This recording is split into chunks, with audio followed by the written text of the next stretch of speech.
주의 이름으로 축복합니다. 우리가 함께 보게 될 하나님의 말씀은 이사야서 44장 1절부터 8절입니다. 이스라엘이 하나님을 떠난 결과는 너무나 비참한 것이었습니다. 있는 모든 것을 다 빼앗겼으며 내일의 소망조차 없었습니다. 남아있는 것은 오히려 캄캄한 내일이었습니다. 이런 그들에게 하나님께서 선지자의 입을 통해 말씀하십니다. 그 첫 번째 말씀은 들으라 라는 것입니다.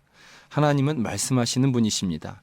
이것이 우리에게 얼마나 큰 감사의 내용인지, 사랑하지 않으면 관심이 있지도 않고 말도 하고 싶어지지 않습니다.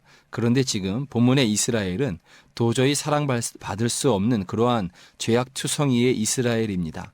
그런 이스라엘을 향하여서 하나님께서 말씀하고 계십니다.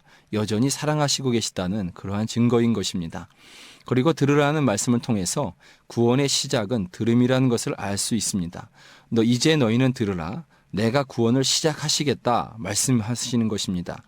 그래서 하나님께서 자신을 일컬어 2절에서 너를 도와줄 여호와가 이같이 말하노라 하신 것입니다. 로마서에서도 믿음은 들음에서 난다고 말씀하지 않습니까? 그래서 하나님의 말씀은 자주 들어야 되고 더 깊이 더 집중해서 들어야 하는 것 같습니다. 더욱 놀라운 것은 이스라엘은 포로로 끌려가서 아무것도 할 수 있는 것이 없었습니다. 땅을 치며 탄식하는 것이 전부였습니다. 그런 때에 하나님께서 그들을 먼저 찾아오십니다. 그리고 말씀하십니다.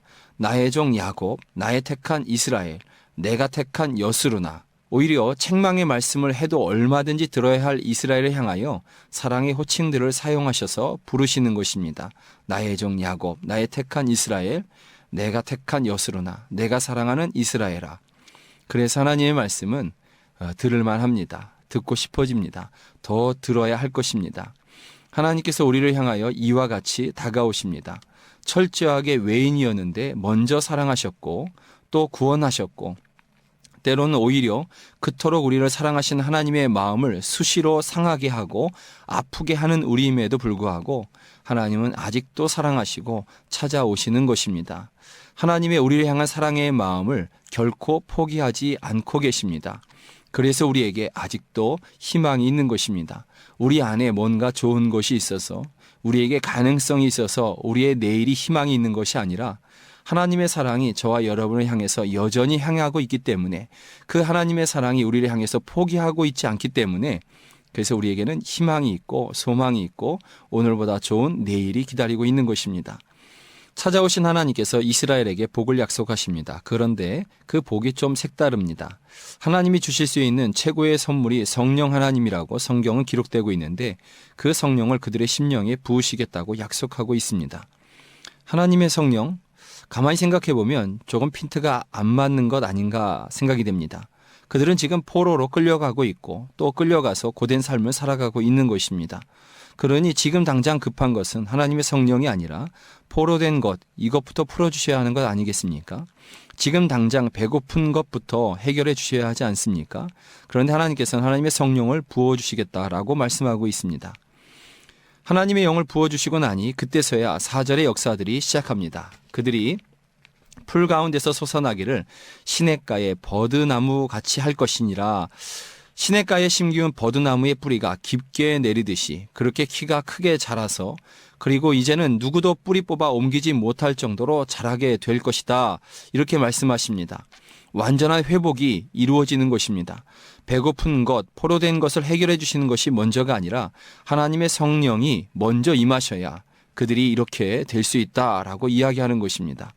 그러므로 지금 당장 급한 것보다 우리에게 정말 필요한 것은 하나님의 성령인 줄로 믿습니다. 하나님의 성령이 임하실 때 지금 당장 우리가 닥친 그러한 여러 가지 일들도 그 해결의 길도 보이게 될 줄로 믿습니다.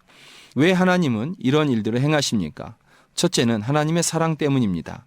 그리고 8절이 그 이유입니다. 너희는 나의 증인이라. 무엇을 증언합니까? 하나님 외에 다른 신은 없다라는 것을 증언하는 것입니다.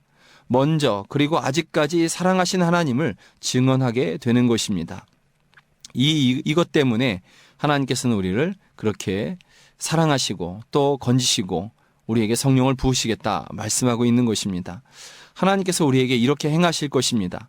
지치고 힘든 삶을 살고 계신 여러분들을 시냇가에 심기운 버드나무처럼 그렇게 회복시키실 것입니다. 비록 완전하지 않아도, 비록 공로가 없다 하더라도, 비록 겉으로 보기에 훌륭하지 않아도 하나님은 먼저 찾아오시고 성령을 부으셔서 여러분 자신들을 회복시키실 것입니다. 이렇게 하신 하나님을 믿고 기대합시다. 그리고 하나님의 그 사랑을, 여러분을 향한 그 사랑과 그 성령 부으심을 기뻐하면서 감사하면서 증인의 삶을 살아가십시다. 하나님만이 유일한 우리의 신이시고 우리가 의지할 대상인 것입니다. 그 누구도 우리를 향해서 이렇게 해줄 수 있는 그러한 존재가 없습니다. 그 누구도 또한 우리를 이렇게 사랑하는 그러한 존재가 없습니다. 하나님만이 우리를 이렇게 사랑하시고 우리에게 하나님의 성령을 부으시고 회복해 하시고 또한 이 미천한 우리들을 그렇게 하나님의 증인으로, 증언자로 그렇게 삼으시는 것입니다. 어느 나라에서 대통령이 대사를 파견하는데 볼품없는 그런 사람들을 파견하겠습니까? 믿을 만한 사람, 또 보기 좋은 사람들을 그렇게 파견할 것입니다. 하나님이 우리를 하나님의 증언자로 세우시겠다고 합니다. 하나님의 대사로 우리를 파견하시겠다고 말씀하십니다. 그런데 우리는 볼품이 없습니다. 우리는 내세울 것이 별로 없습니다. 그러나 하나님께서 그런 우리들을 증언자로, 대사로 파견하시겠답니다. 하나님의 은혜인 것이죠. 하나님의 절대적인 사랑이고 신뢰인 것입니다. 우리에게 조건이 있어서가 아니라 그저 하나님의 은혜인 것입니다. 그 하나님, 그 은혜의 하나님을 기뻐하시고 자랑해야 할 이유가 바로 이것입니다. 이 하루도 하나님의 은혜를 자랑하시고 증언하시는 여러분 되시기를 주의 이름으로 축복합니다.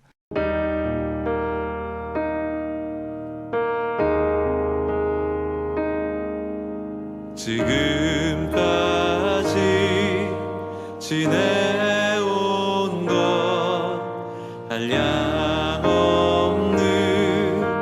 주님의 은혜 부족하고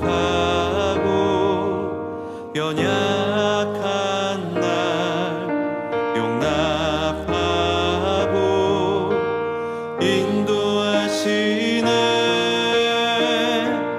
감사해 찬양해 주께서 행하신 일들 감사해 찬양해 전능하신 하나님.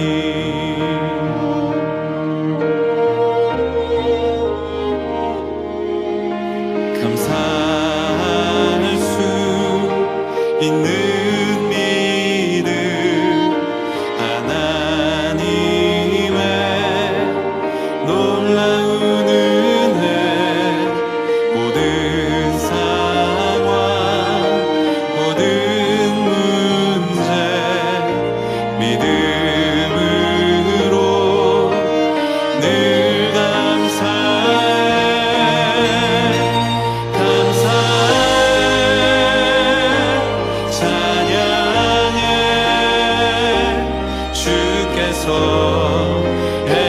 행하신 일들 감사해 찬양해 전능하신 하나님. 감사해 찬양해 주께서 행하신 일들 감사해 찬양해 전능하신 하나님. 두 손 높이 들고